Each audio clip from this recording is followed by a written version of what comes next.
Hello, everyone. This is Howard Fox, and welcome back for another episode of the Outdoor Adventure Series, the podcast that celebrates individuals and families, businesses, and organizations that seek out and promote the exploration, stewardship, sustainability, access, and enjoyment of the outdoors.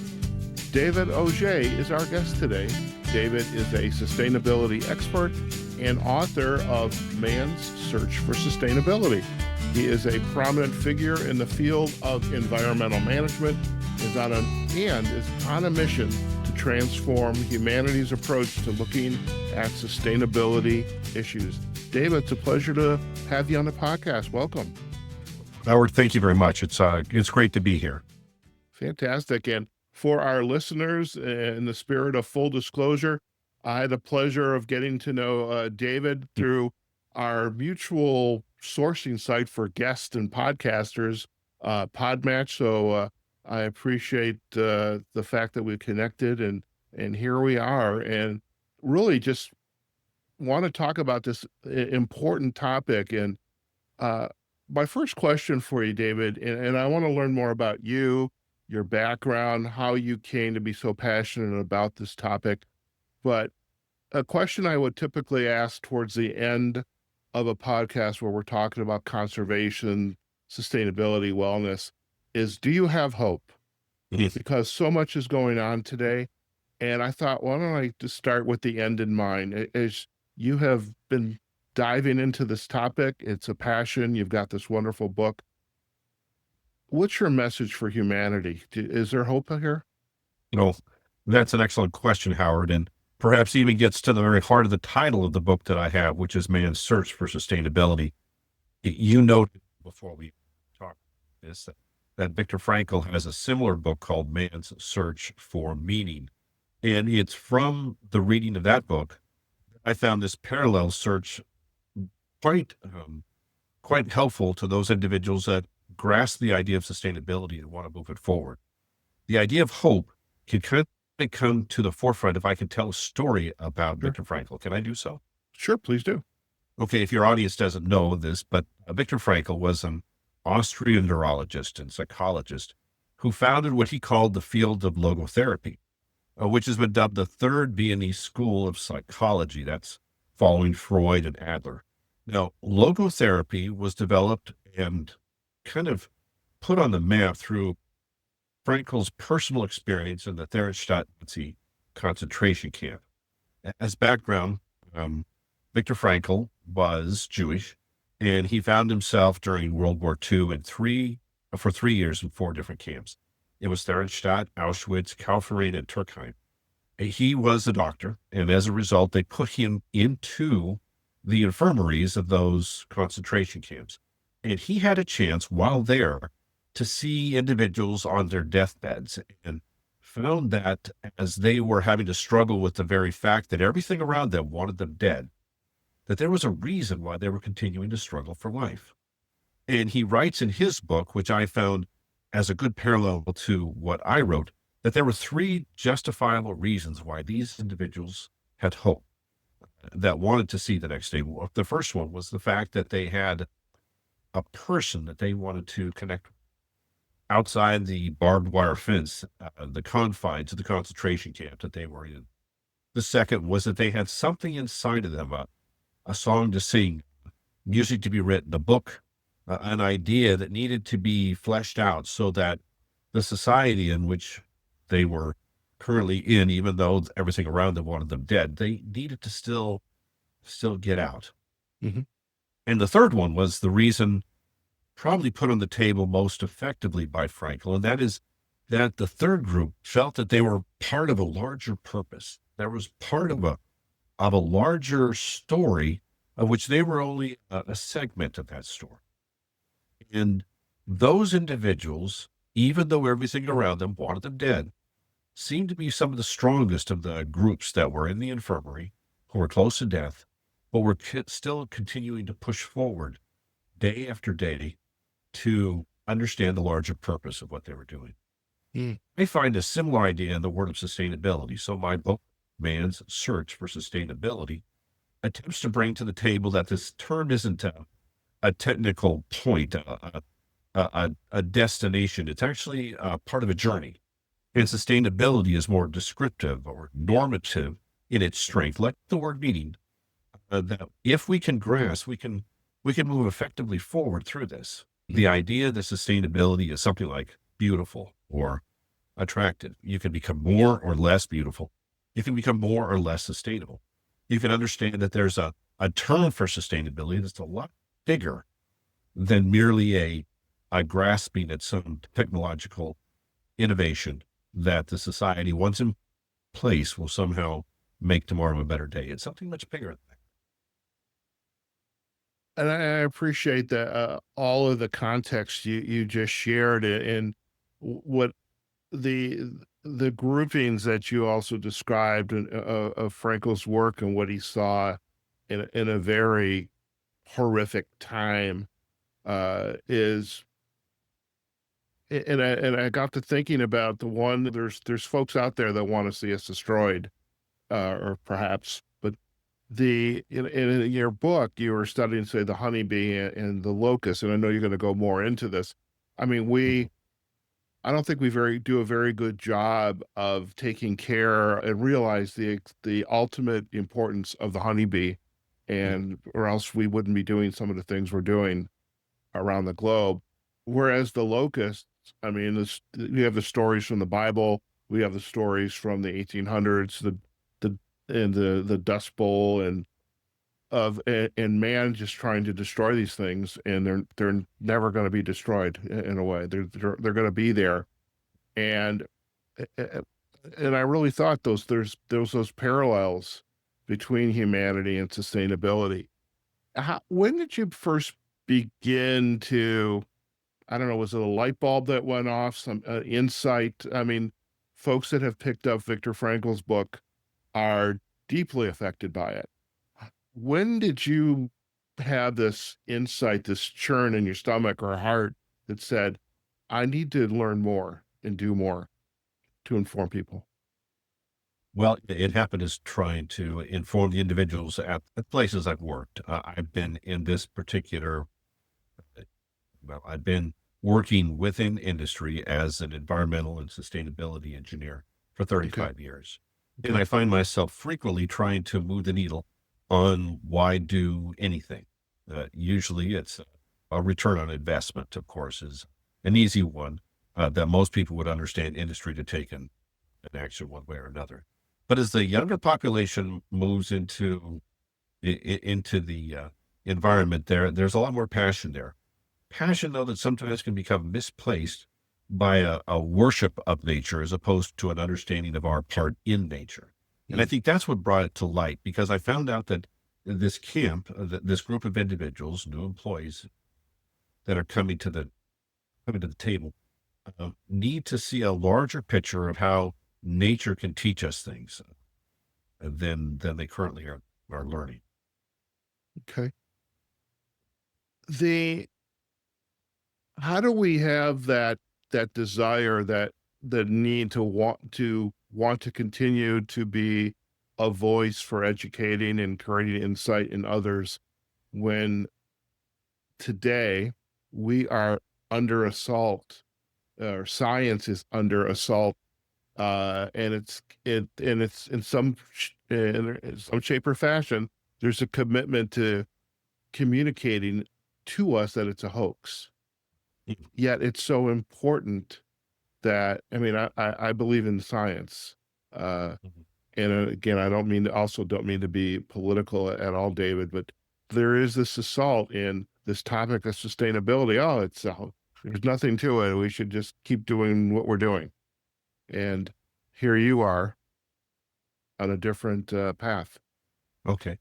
Well, let's look at it from the perspective of how to view the world. In the book, in the first chapter, I talk about two particular terms that are used to think about the world. One's a mimetic a type of view, and the other one's a poetic view. These are something that kind of have meat placed on them by Aristotle. Let me give you an idea. A mimetic view regards the world as having a given order. and a given meaning, and thus sees human beings as required to discover that meaning and conform themselves to it. A poetic or poiesis, by way of contrast, sees the world as just so much raw material out of which meaning and purpose can be created by the individual. Scientists, one way or the other, would look back or look forward, if you wanted to use that particular term to be placed on the table. If you're looking at it from a mimetic point of view, you want to see the opportunities for biomimicry, or the aspect of what the world we have around us that can teach us. The reason why I put on the table honeybees and locusts, because I think we can learn something from them that can be brought to the table effectively. Now, a poetic view says, huh, it's just a bunch of raw materials. Don't give me this story about somehow we're connected to a larger framework of history that we need to fit ourselves into. I believe the second point of view is the prominent point of view that's out there today. And because of its prominence, that's what I'm trying to address. Let's look at two different communities, very large communities, successful communities in their own rights, and let's learn from them. And hopefully by learning from them, we can get away from the political wrangling of he said, they said, she said, whatever said. Okay. We can get a story that might swing the mimetic viewpoint back into people's discussions. Okay. Yeah. So tell us more about this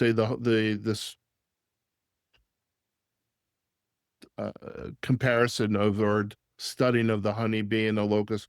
Why is each of them unique, and help our listeners understand this? Okay. So Howard, you're asking, why did I choose those two insect communities Yes. to bring to the table? All right. Well, they are the extremes of human interaction. The honeybee is the bee of, or the insect of 26 states. They actually have an insect of the state, and the honeybee, Okay. more than normal in the United States, is considered the insect that they're most proud of. Now, that insect didn't come from the United States. It came from Europe and it came from Africa. But because of its effectiveness, because of its reputation, because of its ability to demonstrate diligence and perseverance, many states have said, that's the one. If you're in Nevada, so right next to you is Utah. In Utah, they actually have a honeycomb in the center of their flag. So this is a pretty important insect in the view of most. On the other end of the spectrum is the desert locust. There are 10 different locust species that can kind of do this shifting from a grasshopper to a locust, and the desert locust is one of the most famous. This locust is the most hated of insect communities. And we actually have a UN run and funded operation that is tasked with the purpose of getting rid of locust swarms as best they can, or keeping them at bay so they don't destroy entire communities. You mentioned biblical proportion. Well, that biblical proportion of destruction can occur even today if the UN's efforts of international support didn't keep that insect under control. So why these two communities? One is hated, one is loved. One is thought to be the preeminent society that we would like to have, like in the state of Utah, to have in the center of the flag. The other one is considered something that we just need to get away from, and if possible, destroy from the planet Earth because of its impact on us. I'm wondering how the locusts feel about that, because they want to survive. They're looking for their food source, and they just find their way going from place to place. But be curious if they know how much they are hated. As you have organized your book, how I'd like to chat a little bit about that and what the reader will get as they open up they see the cover, they read the foreword, and then the organization of the text. And before we dive into that, David, when did this book begin to also take fruition for you? Like, there's a book here, I want to write this, I need to write this. When did that begin to occur for you? And probably about 4 or 5 years ago, it's when I started to keep bees myself. I'm a beekeeper. Okay. And we started to include that at the production facility where I currently work. We have 700 acres. We have 6 beehives. We have a number of individuals that go through beehive training every single fall. Oh, wow. And as a result, there's probably between 80 to 100 individuals on the site within that operation that are rather skilled beekeepers, or at least trained beekeepers. Okay. That started my interest and my input, and now I have bees at my own house. I've had here for the past 4 years. That allowed me to start to see just the fascination that most entomologists, I guess, have day in and day out from discovering what this insect can do. That's when it Okay. started, Howard. And Howard, there was another contrasting element of actually a sustainability group in Australia that felt that this was the preeminent sustainable community. And they used as the contrast of the most unsustainable community, the desert locust. Mm. And as I started to look at the desert locust, I said, I think they've missed the boat. There is something really strong about this community. I mentioned that humanity wants it destroyed, but if you're a locust, well, that's not what you want. No. And and so I thought, let's look why they're successful. I mean, why does this community seem to continue, century after century, a millennium after millennium, in growth, in its changes and what? Mm.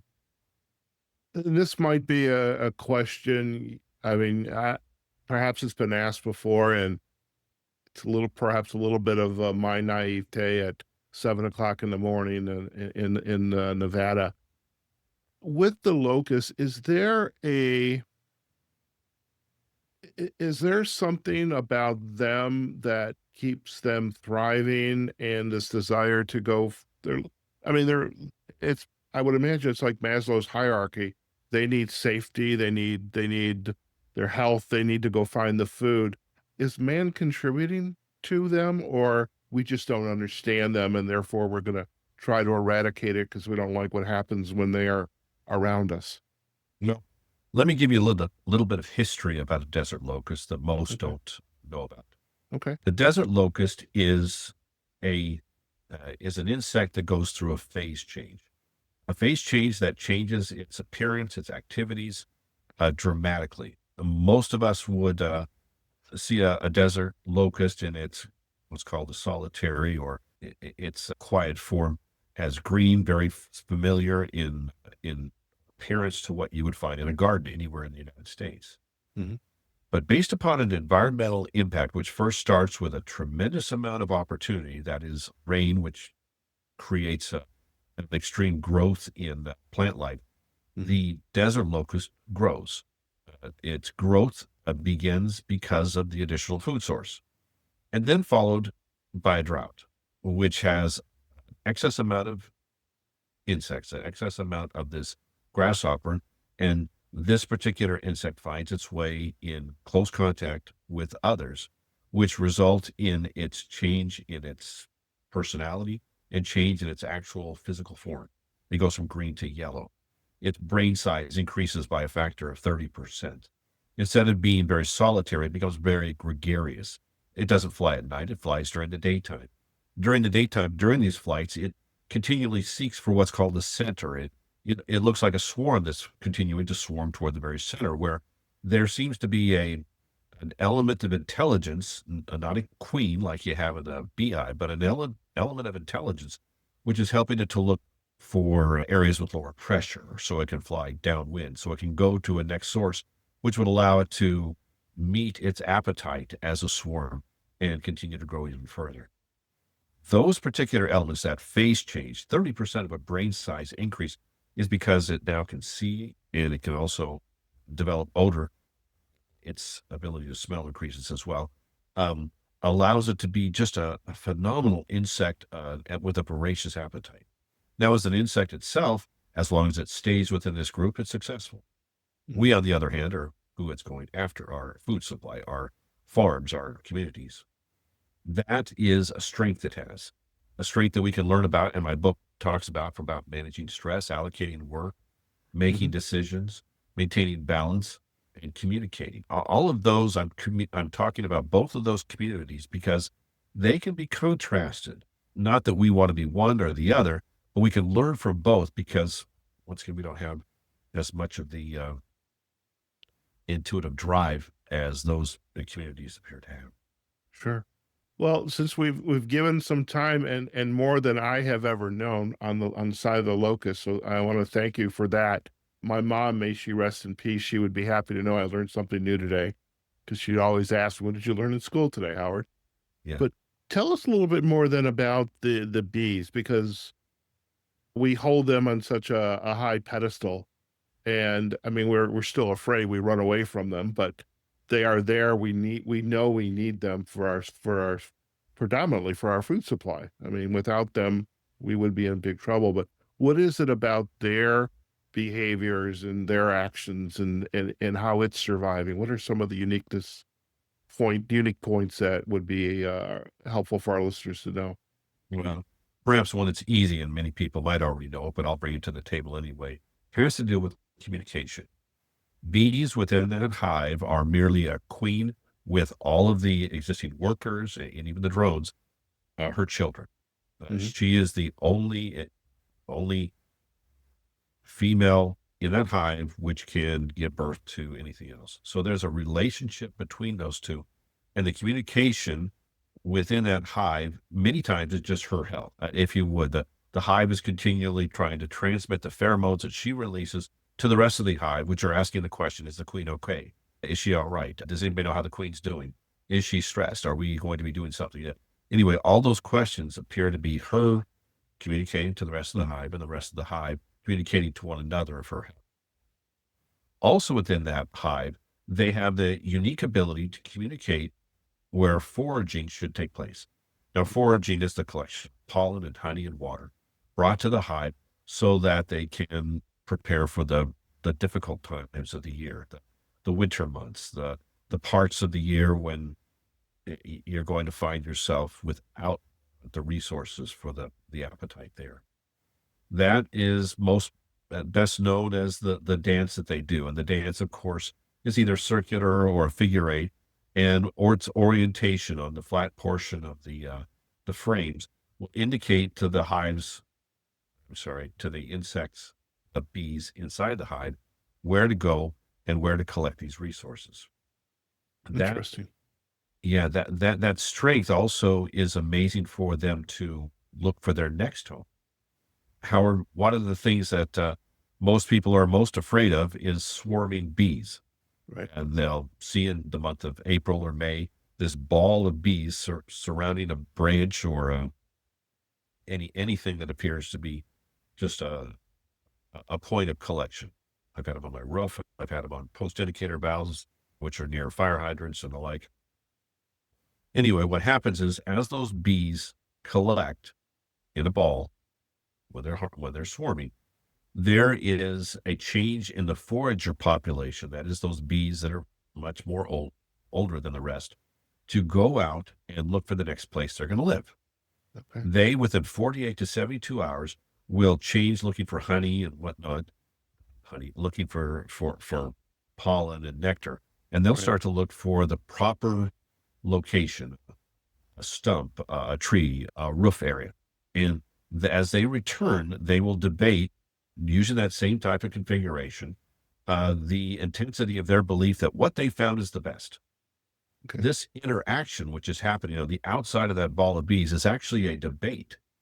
That debate, which we can learn from, it decreases based upon the intensity of how strong those bees believe the home they found should be the next home.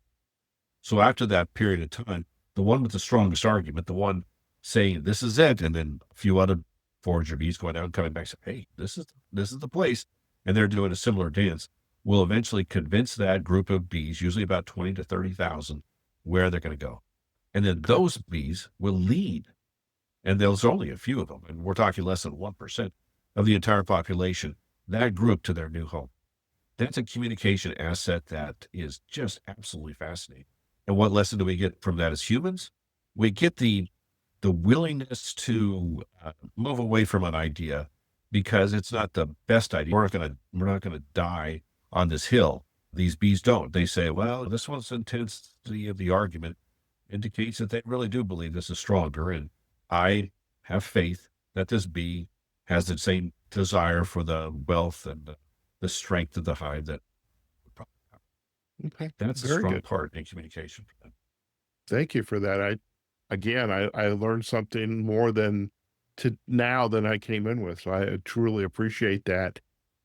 How has your book in its organization and the information that's in it, how is it helping or how are you using this as a tool to help others like me who have a basic knowledge and there's always room to grow and learn more about what we can do in sustainability, conservation, stewardship. But how are you using this book to help communities and families and especially young kids? Because assuming we like to say they are our future, tough times right now, very tough times. But how do we take this information you're providing in this book and help communities and families change their viewpoint, their perspective? Hopefully, it's changing their viewpoint from a poetic view. That is, we're just a bunch of raw materials that, if properly organized, everything's going to be great, into a mimetic view. That's how are your website's all about. Let's go out into nature. Let's learn from what's around us. The Mhm. biomimicry strengths that we can gain from a community are tremendous.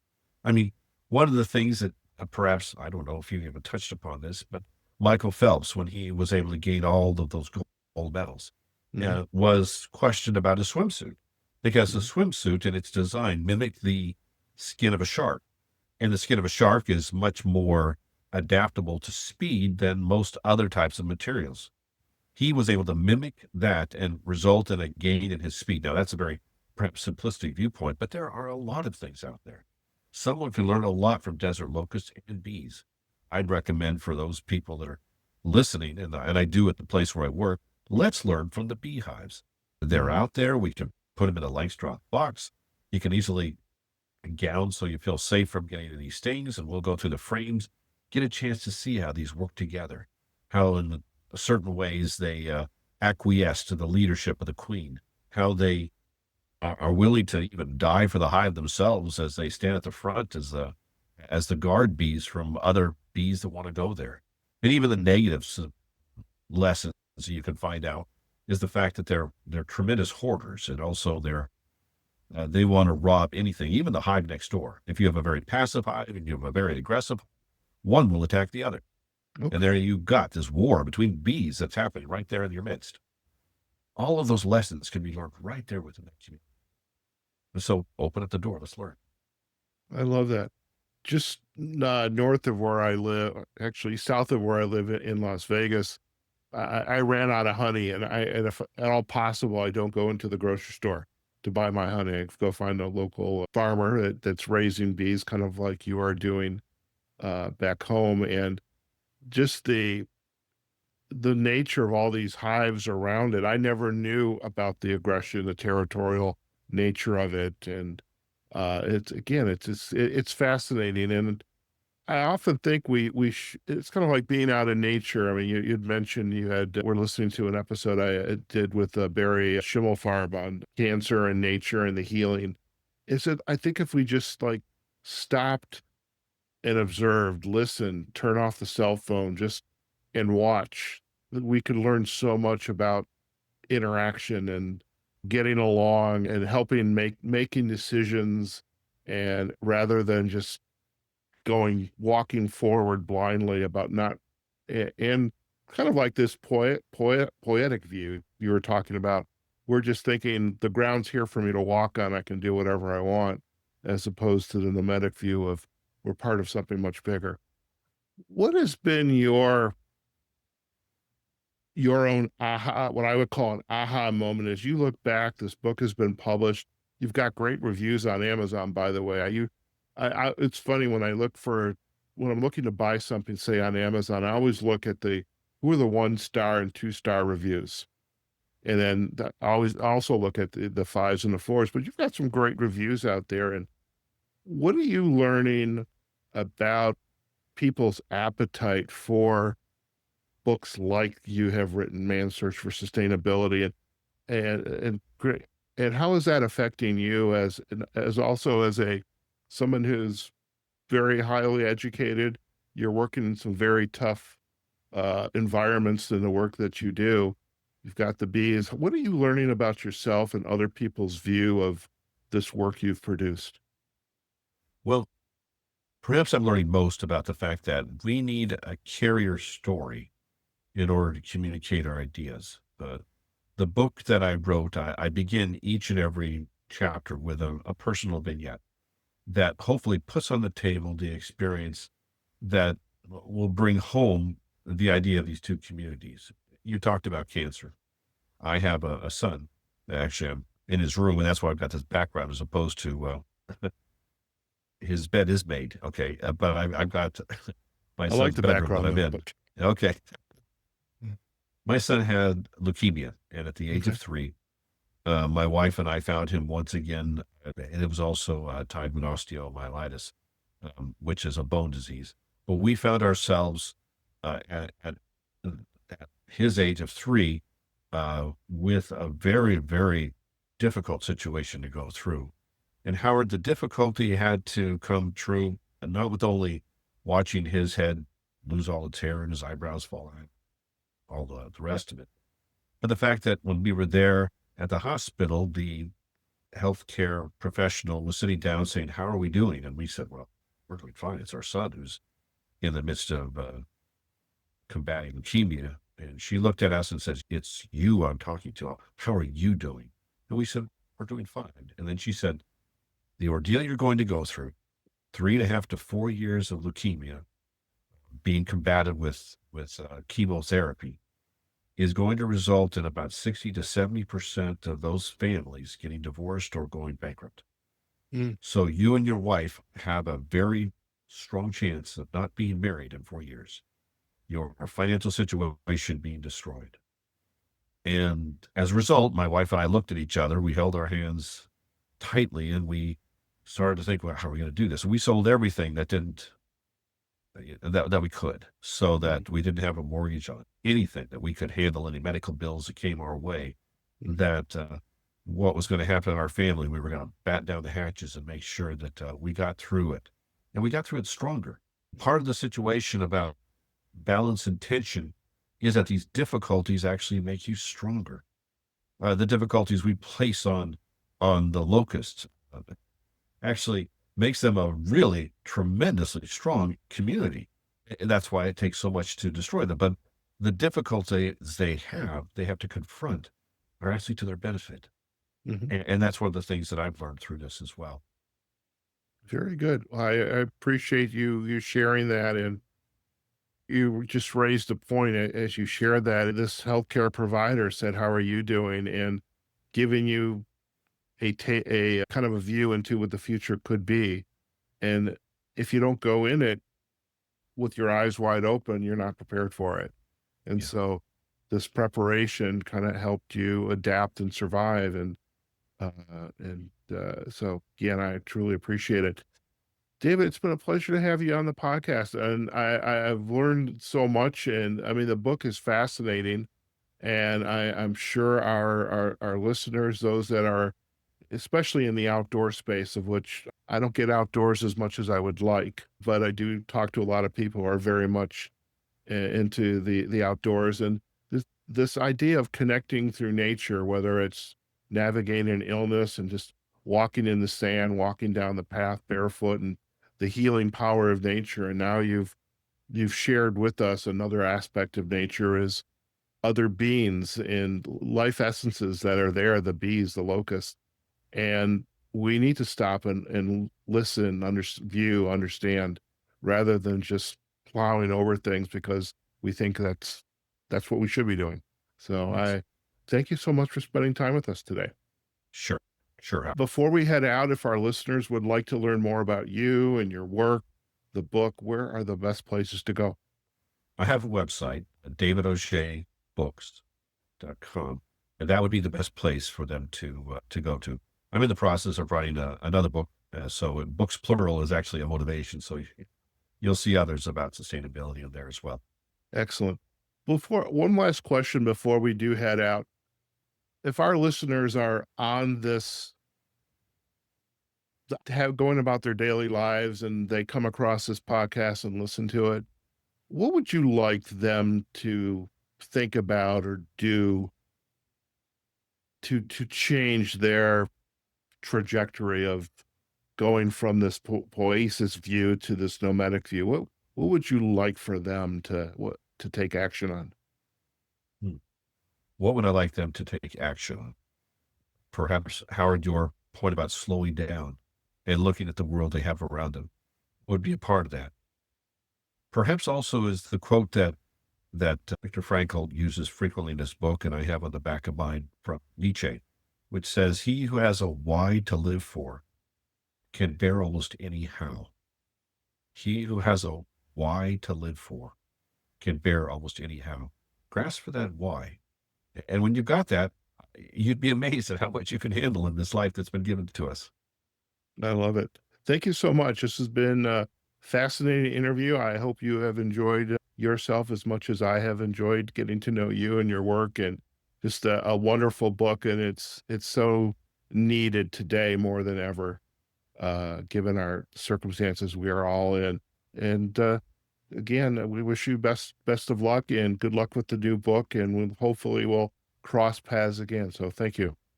Great. Thank you, Howard. All right. Listen, stay in the line for a quick second, and we're going to do a quick close, and you and I can have a final chat. Okay. All right, folks. We have just been chatting with David Auge. David is a sustainability expert and author of Man's Search for Sustainability.